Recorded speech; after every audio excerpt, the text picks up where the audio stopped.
안녕하십니까, 코인 눈사람입니다. 코린이 벗어나기 프로젝트 제2강 차트 기본 용어에 대해서 살펴보도록 하겠습니다. 첫 번째 시간에서는 우리가 코인판에 처음 들어왔을 때 알아야 할 요소들, 그런 단어들에 대해서 알아봤고요. 두 번째 시간에선 우리가 차트를 공부함에 있어서 기본적으로 알아야 할 용어에 대해서 설명해 드리도록 하겠습니다. 네, 우리가 차트를 분석하는 걸 기술적 분석이라고 합니다. 기본적 분석. 주식에는 기본적 분석과 기술적 분석 두 가지로 나뉘는데, 기본적 분석은 이 회사의 성장 가치, 잠재력, 매출액, 이런 펀더멘탈의 요소로 회사를 분석하는 거고요. 기술적 분석이란 차트를 분석해서 기술적으로 주가의 방향을 예측하는 기법을 기술적 분석이라고 합니다. 그리고 캔들은 차트 안에 형성되어 있는 네모난 모양, 이 자체를 캔들이라고 합니다. 캔들이라고 하는데, 여기에서 이렇게 돼 있는 빨간색 봉을 양봉이라고 하고요, 파란색 봉을 음봉이라고 합니다. 근데 빨간색 봉은 시가가 여기고요, 시작 가격. 종가가 이 봉의 마지막 부분입니다. 종료된 가격입니다. 그리고 중간에 있는 이 위하고 아래에 있는 이 꼬리, 하루 동안에 이 봉이 진행되는 동안에 최대로 내려왔던 저가와 최고로 올라갔던 고가를 표시해주는 모양입니다. 여기서 보시면 시가가 시작을 1000원에 시작을 해서 하루 동안에 종료되기 전까지 1000원에서 900원도 갔다가 1500원도 갔다가 종료되는 시점에는 1200원에서 종료됐다는 의미입니다. 이게 반대로 음봉 같은 경우에는 1200원에서 시작을 했으나 고가 1500원을 중간에 찍었지만 900원까지 찍었다가 최종적으로는 1000원에 마무리가 됐다. 그렇게 이 봉을 보고 그 부분을 알 수가 있습니다. 그리고 캔들과 비슷하게 봉은 캔들과 비슷한 의미입니다. 3분위라고 했을 때 이 한 개의 캔들은 3분마다 만들어지고요. 이쪽에 보이시는 게 현재 봉이 완성되기까지 남은 시간입니다. 한 개의 캔들이 완성되는데 걸리는 시간이 단위 시간이고, 단위 시간마다 생기는 하나의 캔들을 봉이라고 합니다. 그래서 한 시간 봉, 15분 봉, 분봉, 일봉, 주봉, 이런 식으로 차트를 크게도 보고 작게도 보고 하면서 분석을 해야 됩니다. 차트에서 보면 우리가 주가가 상승, 가격이 상승한다, 하락한다 라고 기본적으로, 이거는 어떤 의미인지 알고 계시죠? 급등한다, 급락한다. 짧은 시간 안에 등락폭이 커지면서 급하게 가격이 상승하거나 급하게 가격이 떨어지는, 이런 걸 보고 급등이나 급락이라고 합니다. 근데 급등, 급락은 4시간 봉으로 봤을 때와 15분 봉으로 봤을 때, 3분 봉으로 봤을 때의 시간 단위가 다르기 때문에 급등과 급락은 개인이 느끼는 정도에 따라서 어떤 부분을 급등으로 볼 건지 어떤 부분을 급락으로 볼 건지는 사람마다 다르게 볼 수가 있다는 점 이해하고 가시기 바랍니다. 그리고 반등이라 하면은 하락이 나오다가 바닥을 찍고 다시 상승하는 이 부분, 턴어라운드 되는 걸 반등이라고 합니다. 그리고 보합이라고 하면 일봉으로 봤을 때 종가와 시가가 별 차이 없는 이런 부분을 우리는 보합이다 라고 합니다. 주가에 큰 변화가 없을 때 보합이라고 합니다. 이것도 큰 변화가 없다는 게 정해진 건 아니지만 일반적으로 2% 정도, 풀마 2% 정도의 시세 변동이 있었다면 큰 변동이 없었다고 보고 보합이라고 말하게 되죠. 그리고 다음으로 이동평균선이라고 하면 이평선이라고도 줄여서 부르죠. N일간의 가격의 평균을 나타낸 선입니다. 일반적으로 5일선, 21선, 61선, 121선, 사람에 따라서는 240선, 300선, 이런 선도 쓰기도 합니다. 이거는 개인이 모두 다 세팅할 수 있으니까 일단은 차트에서 더 보도록 하겠습니다. 이평선이라고 하면 차트 안에 있는 이 확대를 했을 때 보이는 이 선들을 얘기합니다.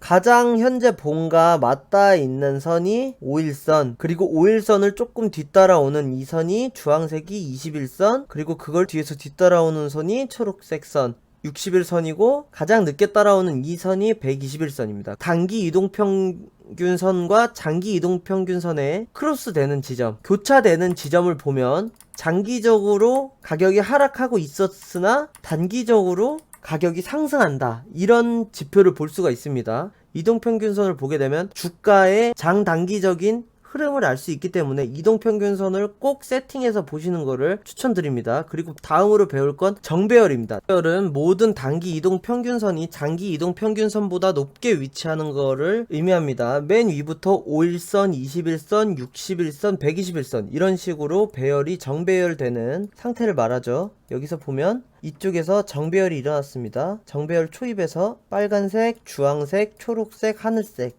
이런 식으로 정배열이 일어났고 이후에 큰 상승이 이어지는 걸 알 수 있습니다. 이게 정배열이고요. 정배열이 반대는 뭘까요? 모든 단기 이동평균선이 장기 이동평균선보다 낮게 위치하는 걸 의미합니다. 맨 위부터 120, 61선, 21선, 5일선 이런 식으로 위치하는 거죠. 하락의 초입에 해당합니다. 여기서 보면 장기 추세를 깬 적이 없기 때문에 1시간 봉으로 봤을 땐 역배열이 안 보이지만 단기적으로 보기 위해서 15분 봉으로 바꾸게 되면 이쪽에서 역배열이 빨간색, 주황색, 초록색, 하늘색 이런 식으로 역배열이 일어나게 되고 역배열이 일어나기 시작한 순간부터 큰 하락이 이어지는 걸 알 수가 있습니다. 이런 식으로 정배열과 역배열은 차트의 장기적인 추세를 시작하는 시그널이 될 수 있기 때문에 정배열과 역배열을 보는 건 굉장히 중요합니다. 그리고 정배열이 되기 위해서 이동평균선이 교차되는 시점이 있는데 이걸 보고 골든크로스라고 합니다. 골든크로스는 정배열이 되기 위해서 단기 이동평균선이 장기 이동평균선을 상방으로 돌파하는 지점을 골든크로스라고 합니다. 여기서 보시면 빨간색이 주황색과 초록색을 상방으로 돌파했을 때 단기 이동평균선이 장기 이동평균선을 돌파했을 때 이때 골든크로스가 일어나고요. 골든크로스가 일어나서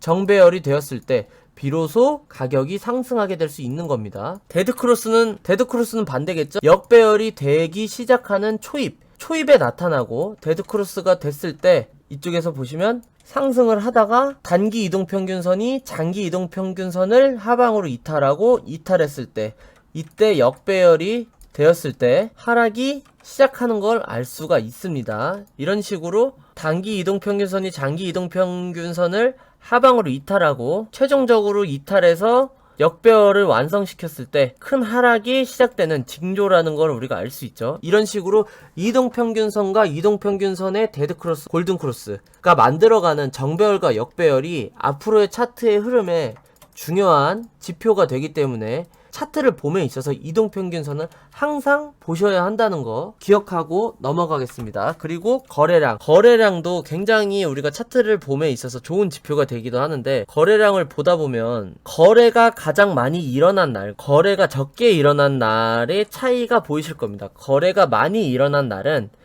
등락폭이 큽니다. 하루하루 높게 상승하고 떨어질 때도 많이 상승을 하죠. 이럴 때는 우리 시장에 관심이 굉장히 많게 있고 거래 대금도 많이 뜨는 시점입니다. 거래 대금이 많이 뜨는 시점에 내가 그 코인을 보유하고 있다면 정말 좋겠죠. 아마 달리는 말에 타서 그 상승을 즐기고 계실 겁니다. 하지만 거래 대금이 많을 때 이 종목을 새롭게 공략하고자 하신다면 얼마 되지 않아 큰 하락을 겪으실 가능성이 높습니다. 그렇기 때문에 이 거래 대금이 얼마 없는 시점, 시장에서 종목이 무관심한 시점을 거래 대금을 보고 거래량이 적게 터지는 상황에 매수를 하셨다가 나중에 관심이 다시 올라오고 거래량이 터질 때 매도를 하시는 것이 중요하다고 하겠습니다. 그래서 거래량은 이 시장에서, 지금 시장에서 이 코인이 얼만큼의 관심을 받고 있는지와 같다고 보시면 됩니다. 여러 추세를 판단함에 있어서 좋은 지표가 되니까 거래량도 꼭 챙겨 보시는 거 잊지 마시고요. 그리고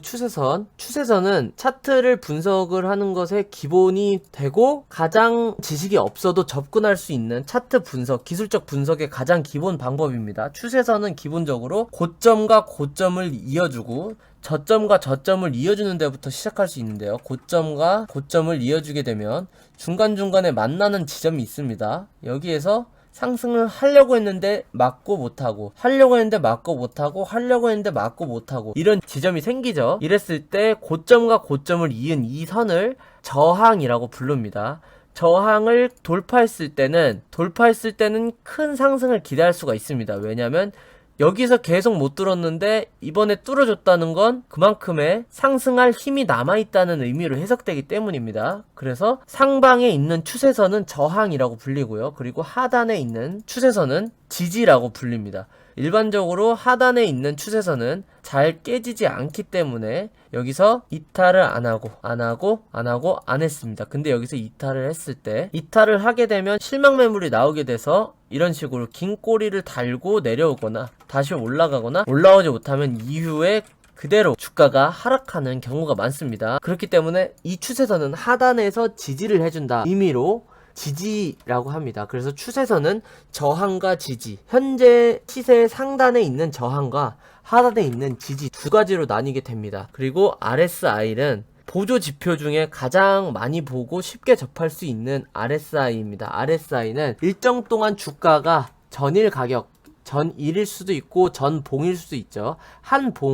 전봉 가격에 비해 상승한 변화량과 하락한 변화량의 평균값을 구해서 상승한 변화량이 크면 과매수로, 하락한 변화량이 크면 과매도로 판단하는 방식입니다. 일반적으로 우리가 보조지표를 이런 식으로 꺼내서 RSI를 쳐서 상대 강도 지수를 클릭하게 되면 14일 정도로 나옵니다. 최대 14일치까지 계산한다는 의미고요. 일반적으로는 30 밑으로 내려오면 과매도다, 80 위로 올라갔을 때 과매수다 라고 합니다. 그래서 매매 이용하실 때는 간단하게는 시간봉으로, 시간봉이든 4시간봉이든 1봉이든 상관없습니다. 여기서 높게 올라갔을 때 매도를 하겠다, 아니면 30분 봉으로 높게 올라가 80이 됐을 때 매도를 하고 30이 됐을 때 매수를 하겠다, 이런 식의 참고할 만한 기준을 만들어서 매매에 활용할 수 있습니다. 하지만 보조지표는 말 그대로 보조지표이기 때문에 이걸 가지고 절대적인 걸 판단하시지 마시고, 다른 시그널이 나왔을 때 이 시그널을 믿어도 될까 하는 조금의 참고사항 정도로 봐주시면 감사하겠습니다. 자, 이렇게 차트를